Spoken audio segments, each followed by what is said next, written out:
Thank you for coming for another day of ETAK STEM 2019 conference. We will begin to listen to one of our keynote speakers. I would like to introduce our keynote speaker, Mart Laanpere. He's a co-founder of the Center for Educational Technology in Tallinn University. His research focuses on design of next generation technology enhanced learning system, design of high school curriculum in computing, modeling and assessment of digital competence of teachers and students. And he also chaired the 2018 ISEM conference at Estonia. So please give a big applaud to Mart Laanpere.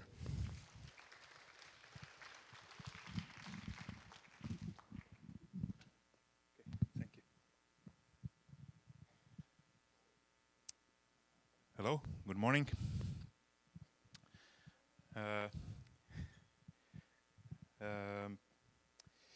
Unfortunately, I'm not an English teacher, so this is what we don't have in common with most of you. Actually, I come from the dynasty of mathematics teachers because my mother, my grandfather, also my wife and my sister all were or are mathematics teachers. But today I'm here to talk about educational media, digital learning resources, and how to engage students not only in using digital learning resources, but also adapting them and maybe even altering them. I'm using some examples from our research in Center for Educational Technology in Tallinn University, and also one large-scale project that was finished recently. So, first about Estonia. Some of you have heard about this tiny country, but most probably haven't, or maybe you only heard the name, but don't know where we are located. Up there, north, next to Finland and Russia. Sweden is also very close. Our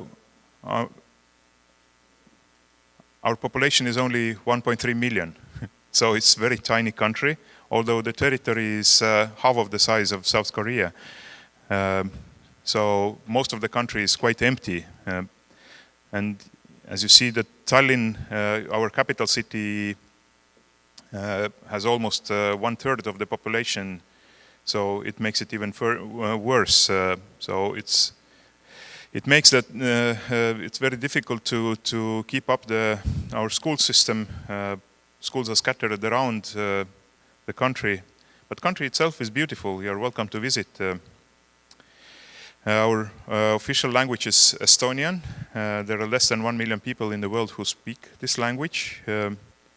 Because about 30% of our population is Russian-speaking.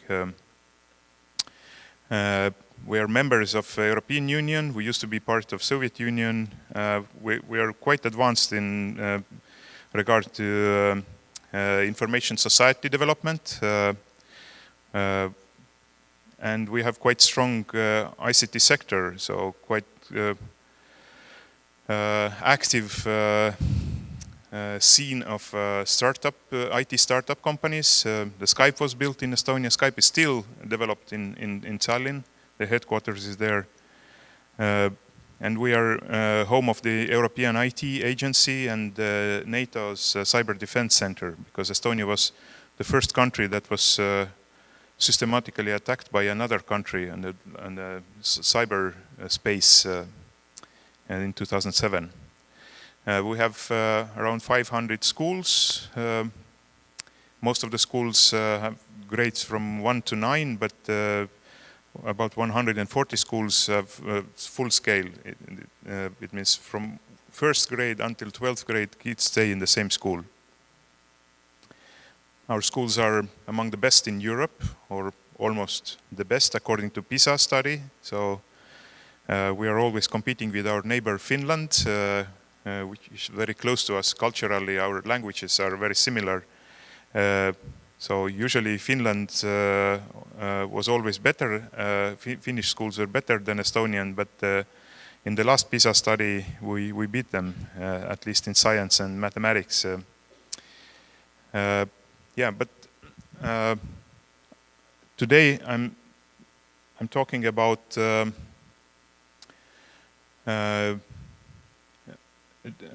digital learning resources, and this development in Estonia started in 1996-97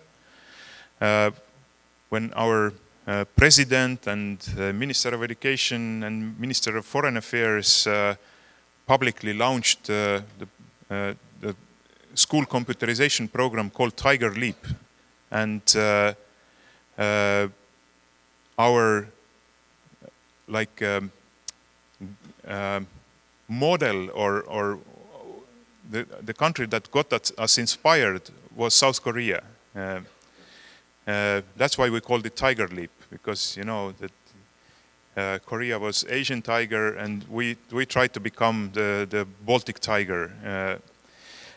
And it kind of worked quite well. So within 3 years, all schools were computerized, got internet connectivity, and also this Tiger Leap Foundation that was funded by our government and also partly by industry, they started to purchase educational software because they understood that hardware is not enough. So you also have to deliver some content on a digital format to make use of computers meaningful, not only in computer science lessons, but in mathematics, biology, music lessons.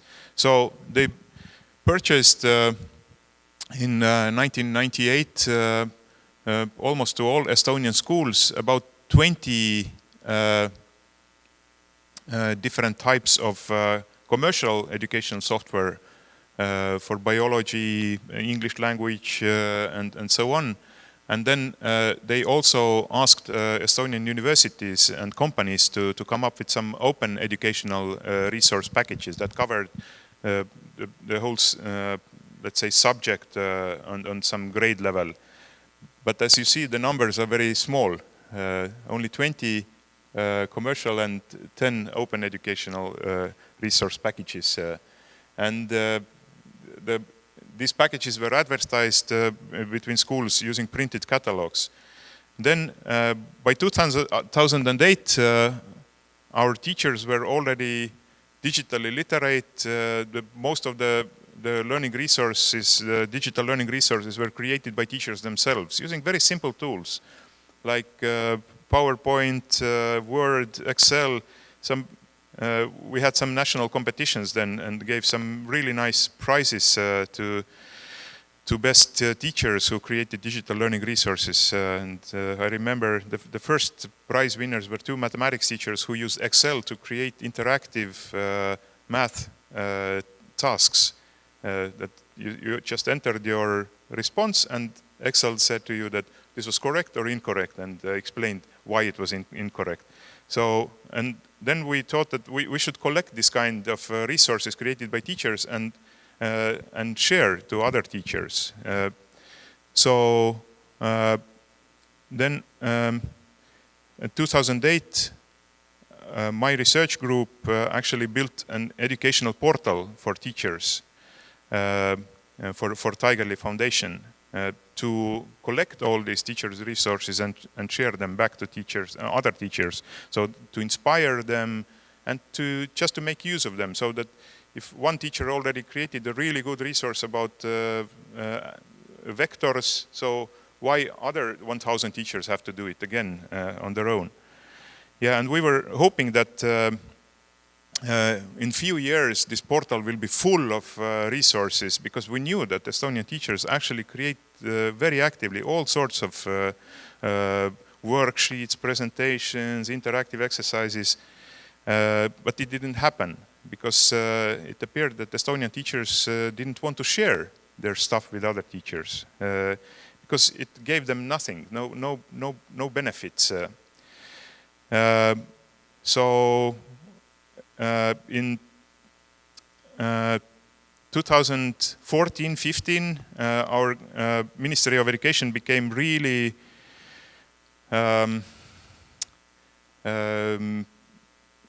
let's say focused on this digital innovation in education, and they wanted to increase radically the amount and quality of digital learning resources. And they were really not satisfied with the both amount and quality of resources which were available on this teachers portal. And then they asked us in the university to conduct a study and find out that what actually is going on, that where the teachers' resources are going, because we knew that teachers are making their resources. So we did the study, found out that actually about 25–30% of Estonian teachers actively every week create several learning resources using some very simple online tools. And we found out that they are actually not against publishing these resources so that they are publicly accessible by anybody, including their students, of course. On the first hand, they want to make it available for the students, but they don't mind if other teachers also see it. So, and then we came up with the idea and suggested to ministry that maybe we should come up with some third generation approach. It means that we should build a system that spies on actual use of digital learning resources in schools, and then collects them, adds them, annotates them with metadata, makes them very easily accessible and easy to find for other teachers.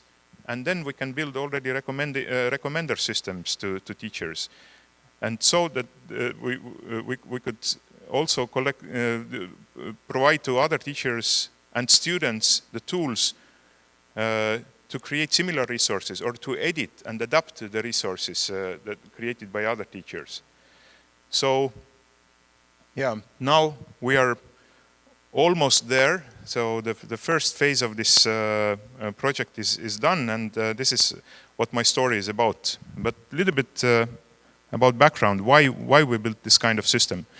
So in 2014, we had our first research project on future of digital textbooks, because this was the year when Estonian Minister of Education announced that from next year, it means 2015 onwards, all textbooks in Estonia that are bought with public money have to be released also in the digital format. It means that you can still sell it, the printed version, but you cannot do unless you have also digital version of this textbook. The problem with this was that with this decree of the Minister of Education was that it didn't specify the format, and most of the publishers just made the PDF version of the exactly copy of the printed one, but it's not usable on your smartphone screen. So, and then we got this research grant from government to study that, okay, then what would be the good alternative to PDF? So first we started from the technical side. We studied the potential technical configuration of digital textbooks of the future. And we saw that definitely the textbooks of the future should be more dynamic, because printed textbooks in Estonia usually are updated once every 5 years, or maybe even not as frequently. But digital textbooks can be updated like almost every month. And we were exploring some mechanisms in digital publishing that already were active in some other fields. So we came up with 3 potential configurations for digital textbook of the future. First one we called planetary system model, where we have a relatively stable core of the textbook, which maybe gets the new release maybe once every 2 years or so. But then you have the whole cloud of other resources which are connected semantically and on the IT systems level to chapters of this textbook. So it means that you read this textbook, which is relatively static, and then on the side, it recommends you some interactive exercises, videos, and stuff that enriches this textbook and enhances. And part of the cloud is developed by professionals, but part are developed by teachers and students themselves. So the next model was a Linux model, as we called it. It means that which had very dynamic core, it means that the core of the textbook can be actually updated, like some of your apps. If you're using Evernote, how often your Evernote is updating itself? I think once a month, something like this.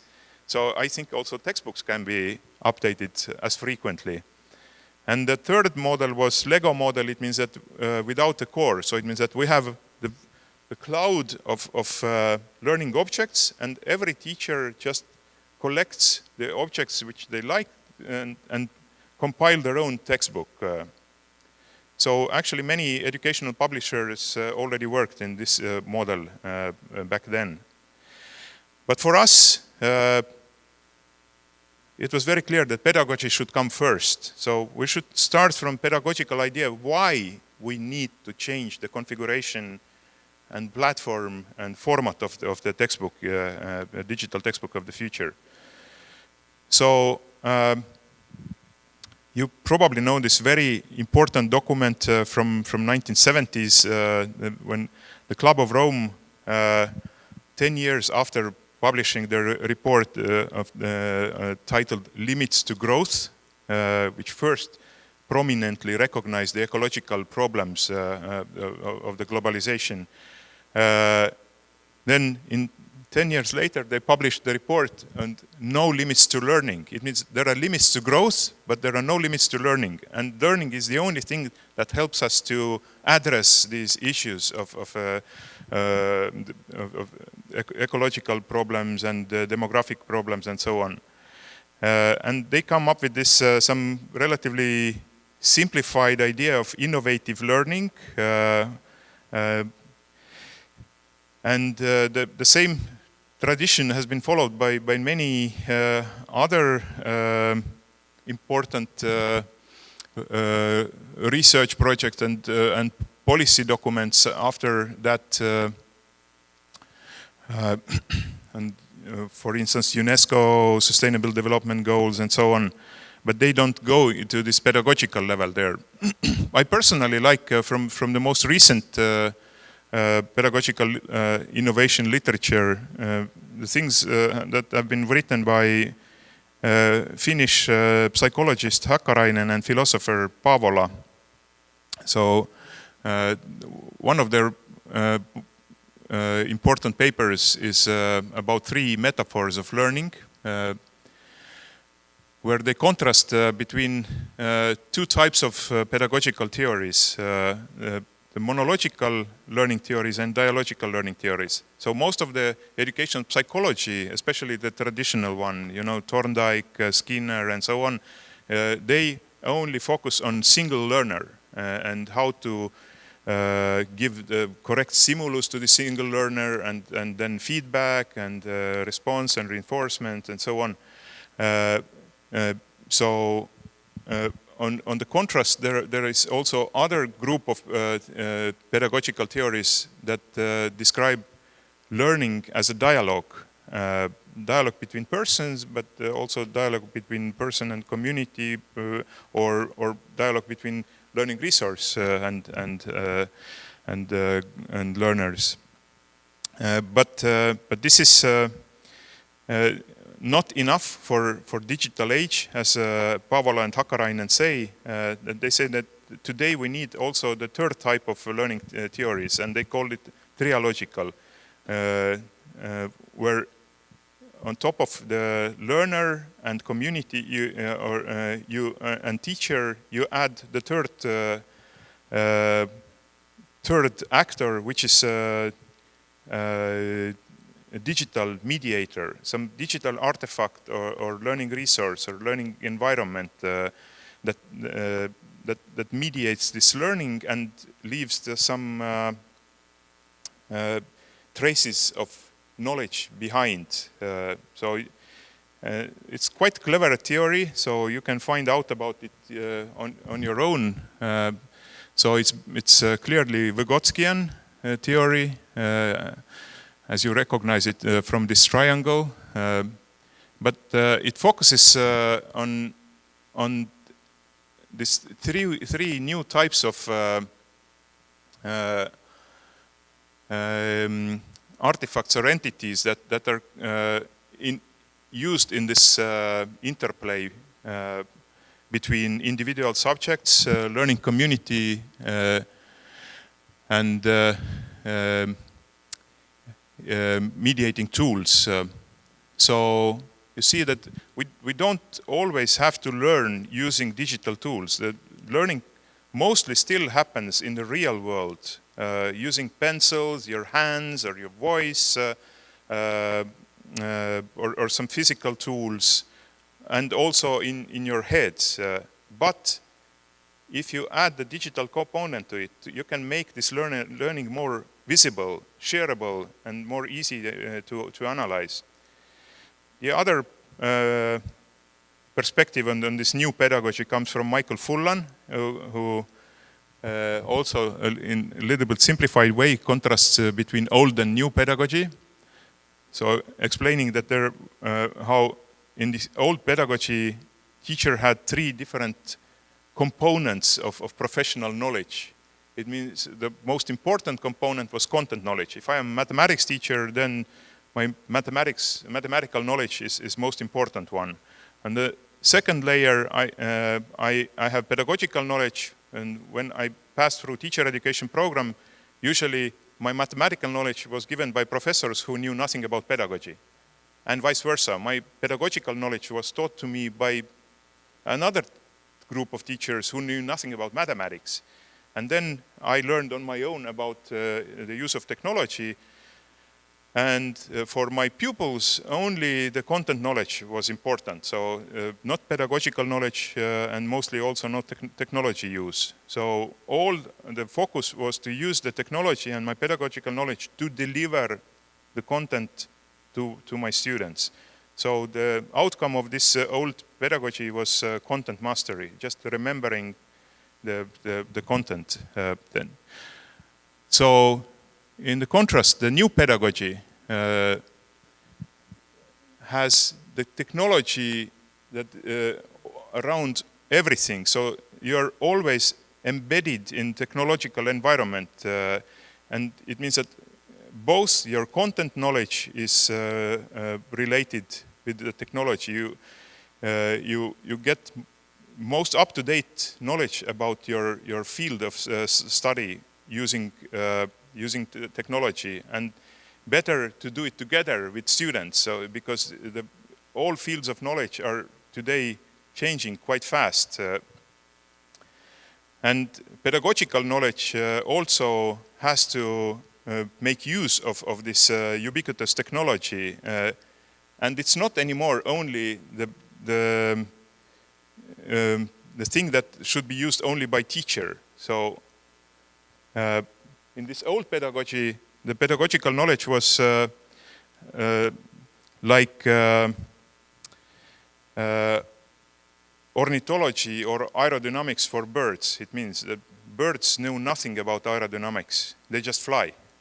Or they don't know nothing about, they don't know anything about ornithology. But they know exactly that which other bird is a prey or danger for me. So now in this new pedagogy, the pedagogical component becomes important also for students, because they need to use technology to learn about their own learning, to make sense of their own learning, and to improve themselves as learners. And the outcome of this new type of pedagogy is different. It's deep learning. It could be different for different students, so you cannot measure it easily with the standardized tests anymore. Okay, based on all this research and all these new pedagogies, we try to come up with framework or taxonomy to compare and analyze and contrast different types of digital textbooks. Because we understood that some digital textbooks, which were already on the market available, they are supporting very old kind of pedagogy, only repeating and remembering and testing. And then there were some emerging new types of e-textbooks that allowed more. They allowed interaction. And then we had some discussions with people in the ministry, and they really liked e-textbooks of one company because they looked so nice and they had so nice interactions. You can drag and drop, and kids had fun with it and say that this is the model digital textbook.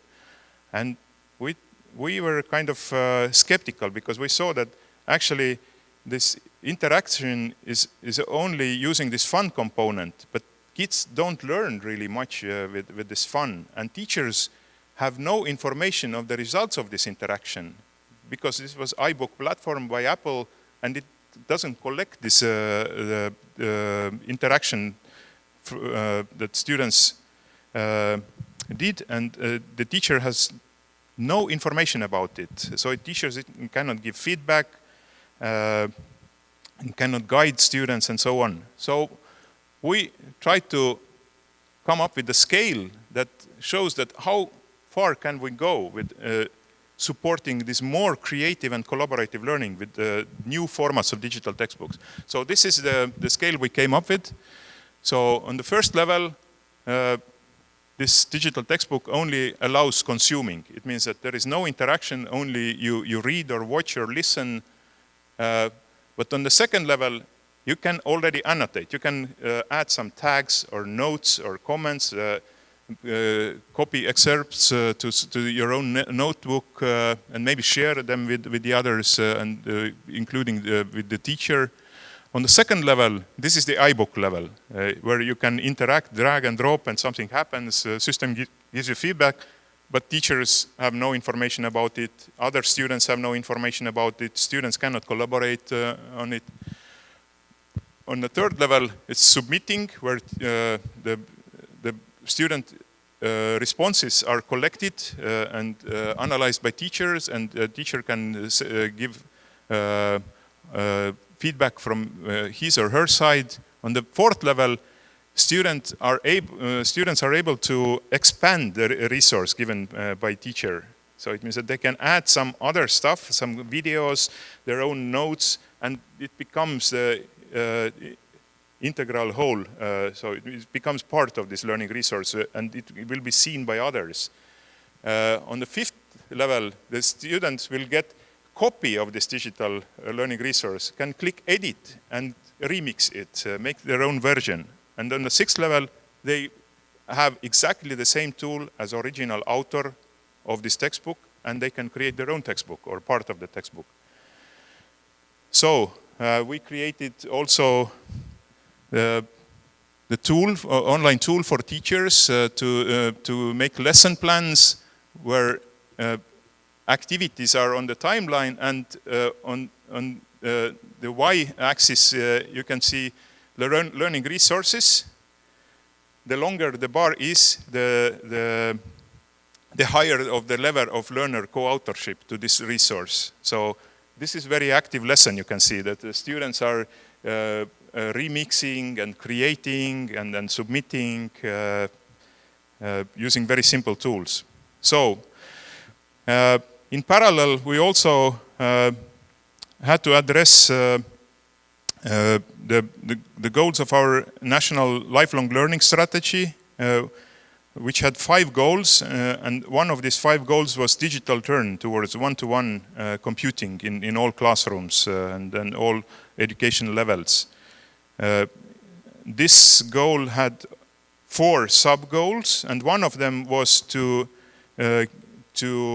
equip all learners and teachers with new interactive digital learning resources. Both commercial textbooks, all commercial publishers have to switch to digital publishing, and also a sufficient amount and quality of open educational resources should be available. So By that time, we already had a platform on a national level. It was designed by us in my research group in Tallinn University, but we didn't want to build it because we don't want to be service providers. We are researchers. So we gave this concept to ministry. Ministry made a public procurement, and Estonian software company who won this procurement, they just built this system which is called eSchoolBag. The problem was that in the beginning in eSchoolBag we had only 10,000 learning resources. Not enough, and most of them were quite old, PowerPoint presentations and so on. So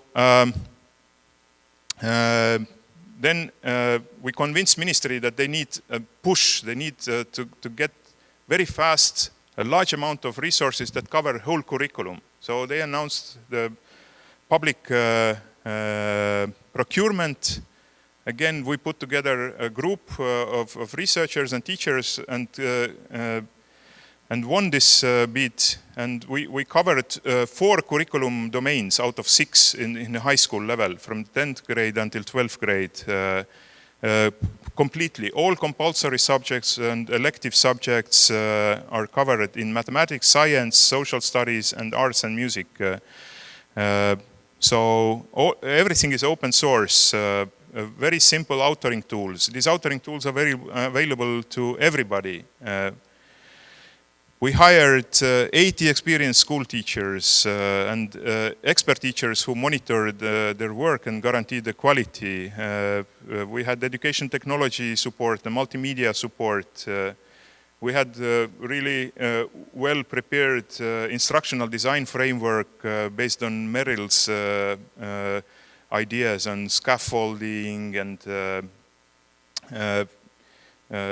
Merrill's component analysis, where he has instructional design guidelines to build 4 types of learning objects: tell, show, ask, and do. And ask are these interactive ones where the student actually asks some response based on the tell and show part he read or watched. And then we also had a number of do type of tasks which students were supposed to do collaboratively outside of this learning resource. But then as a result of this collaborative activity, they produced some digital artifact that they shared with their teacher. Yeah, so we used, we built a platform for this project using open source tools. So the main component was Drupal, which is an open source content management system used for building company portals and many other things, but it's a very powerful platform. And on top of Drupal, we installed the module called H5P. You can check it in their website, h5p.org. It includes about 40 different interactive task or exercise templates, which any teacher can use very easily to create timelines, multiple choice tasks, drag and drop, and so on, and then integrate them into a bigger whole. So we, using this platform, these 80 teachers we hired created about 10,000 learning objects, interactive learning objects, tell, show, ask, and do type, and compiled them together. And we connected this, our platform, with this eSchoolBag catalog. So the idea was that any publisher in the future could take the same platform, which is open source, install on their server, and become a big shot publisher, and anything they publish here on their Drupal will appear magically next day in eSchoolBag. Because they have to annotate every learning object that goes there. They have to annotate with metadata, saying that which domain, which subject, which topic, which subtopic, which grade level it suits. And then based on that, this metadata will be taken every night, 1 o'clock, when the internet traffic is low, and next morning anybody can find it in the e-school bag and could aggregate it into their compendiums or binders, as we call them. So everyone can create, the students, parents, anyone can create a user account in e-school bag and create binders and insert these interactive learning objects into their binders. Anyone can make a copy of other teachers' binder and then edit it. And it doesn't have to be teacher, it can be also student. The students can create their own textbooks using this platform. So this is how it looks like. It works on smartphone, it works on tablet, it's interactive, and it always recommends here on the sidebar other similar objects that are related with this topic, so that which could be integrated with your next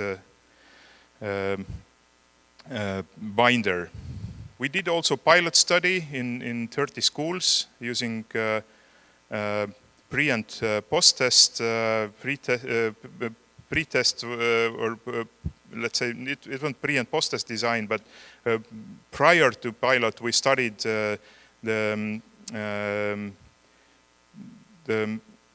how, on which level of adoption of digital learning resources in general all these 30 teachers were. And then after the study we checked using UTAUT model the level of acceptance of these new digital textbooks among these pilot teachers. So this is the stages of concern framework we used before the study, and this is UTAUT technology acceptance framework that we used after the study. So before the study, we didn't pick the best teachers. So we tried to pick the typical average teachers, and you see that most of them were in the middle level of the 7-point scale of concern-based adoption modeling levels of use scale. So there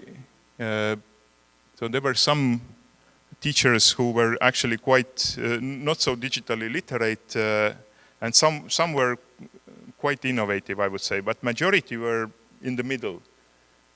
So I don't go through all these results because my time is almost up, right?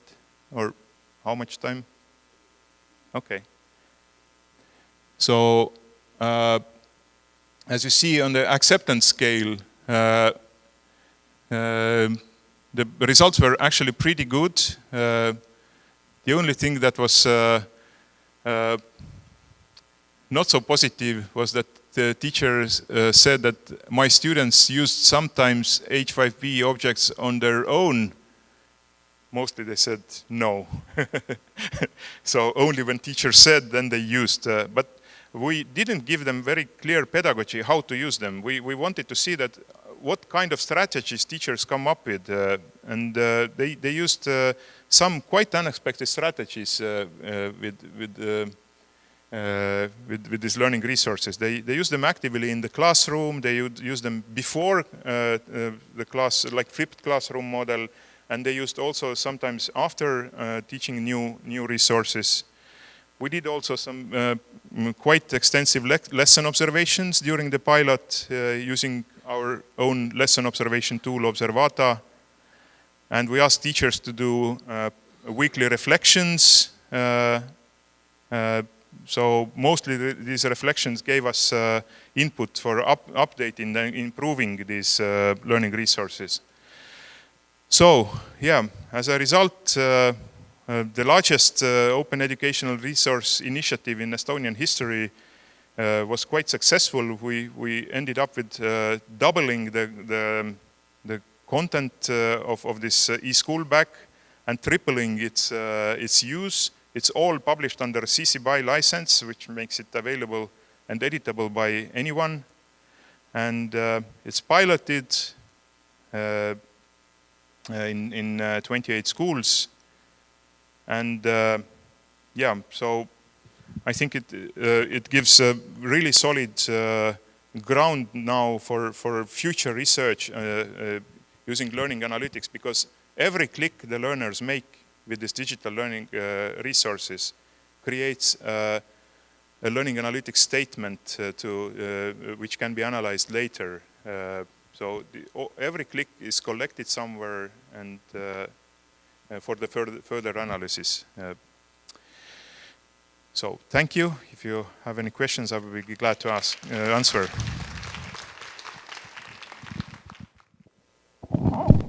All right. Oh. Just a quick question about the e-backpack. From my understanding, students share content and teachers share content. And with education, you're allowed copyright permission to some amount. Is there copyright problems with students sharing pictures or images or videos? I know Europe just passed a new copyright law, so I don't know if that's a problem or not. Not really a problem. Yeah, it's a nightmare for us. Oh. We were counting that this law will not pass. So all this system is built and this hope that this law will not pass. Now we have to reconsider, and it's really bad. So of course, as I said, this part that we created in our project, this 10,000 interactive learning objects, this is all guaranteed and checked. Every little piece, every little image or video clip has CC BY license. It means no problem with that. CC BY is the Creative Commons Attribution license that allows anybody to take this, to make the copy, to distribute, to edit, make your own derivate out of it without asking from original author. The only thing you have to do is to give a reference to original author, but this is done automatically by the system. So no problem with that part, but you're right, once the students are going to expand in our scale, you know, starting from level 4, 5, 6, then we cannot guarantee that students are aware of all these different license types and so on. And before, we used heavily this embedding and linking to other resources, which was legal back then. But now, after this new legislation, it's not legal anymore. So, yeah, we have to figure out how probably we have to audit all this content, and probably we will lose about 30% of the content as a result of it. It was a terrible law. I was fighting against it and all my colleagues, but what can we do? Okay, I think because of time consideration, we can take one more question. All right, I think then we'll take one step closer to our break. Well, thank you again for Mart for giving us a great presentation. Thank you. Thank you.